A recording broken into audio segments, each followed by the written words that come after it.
here, the TC90 P&H truck crane.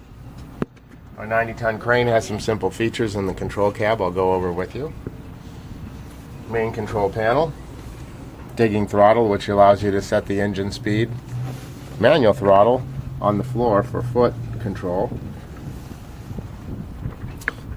Ignition. The switch turns on your load cell or your scale, which reads here. This is your boom angle indicator. Here's your load chart here. For the length of boom that's on here, everything has already been pre-calculated, giving you your gross capacity for every angle, elevation, and working radius. Crane logbook is also right underneath there. These are your hydraulic locks for your main hoist and your auxiliary hoist. Main hoist is the 4-part. Whip line is on the auxiliary drum, main drum. These are your main drum again. Auxiliary drum, main drum. These are your manual locks for the hoist drum, 2 hoist drums. That's your main drum lock. This is your auxiliary drum lock. They're only to be set when the controls are engine is off.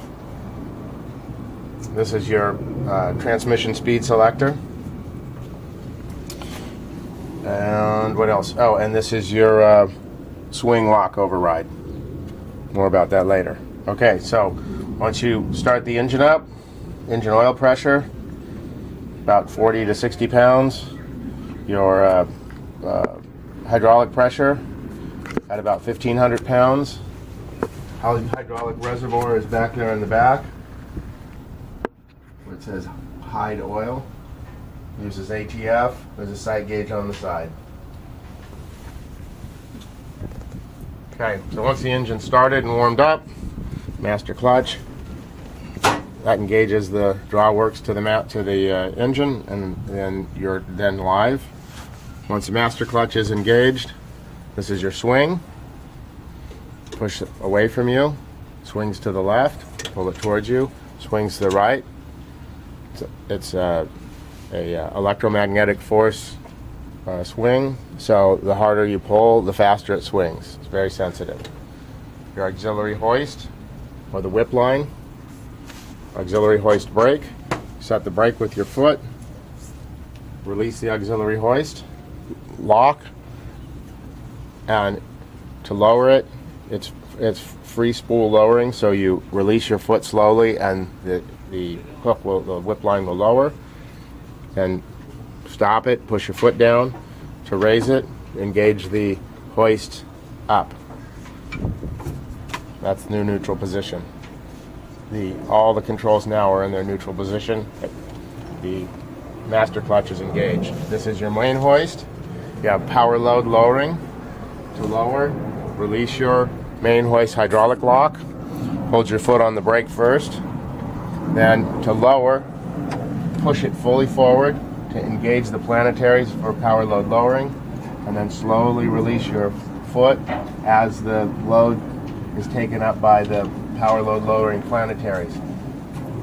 You can control the speed by engine throttle. To stop lowering, push on the brake, bring the control back to neutral. To hoist, bring the control back, slowly engaging, slowly release your foot off the brake as it takes the load. To stop, slowly engage the brake as you release back to neutral. When you're through using the hoist, reset the hydraulic brake. This is your boom hoist. To hoist the boom, slowly engage it back, the boom hoists. To stop hoisting, back to the neutral position. To lower the boom, push forward to lower. The button on top allows you to override the overhoisting of the boom. Boom locks out at 80 degrees, can be manually overridden to hoist to 83 degrees safely. Anything beyond that can damage the boom or the crane. Okay? This is the house lock. So that you can swing and pull back. And now the crane can swing So whenever you want to swing and the house lock has been set, you need to release the house lock, and then you can swing left and right as I showed you earlier. If you want to override the house lock, you throw this switch over here, and then you pull on the house lock twice.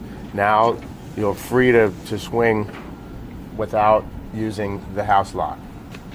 You have to stop the swing by counter swinging. So if you're swinging to the left, you have to swing slightly to the right. Most of the time, you use the house lock. Right? The GLC, this turns whenever the drum is turning on the main hoist. It's been disabled on the auxiliary hoist because it moves too fast. So when you'll see when we're in operation, when the hook is coming up, it turns clockwise, and when the hook is going down, it turns counterclockwise.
To put the aft lowers on first in order to pull it back, and have to get that into the pin.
To put the aft lowers on first in order to pull it back, and have to get that into the pin.